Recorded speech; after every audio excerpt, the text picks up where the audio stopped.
Hello Odoovers. Today we will see how to cancel repair order in Dev Repair Cancellation module via repair module. You can see here this module.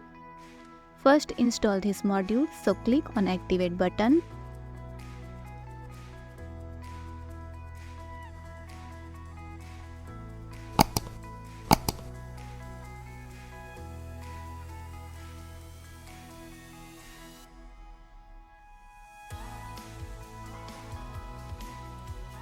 Go to repair menu. You can see here multiple orders. Go any orders. You can see here cancel repair button.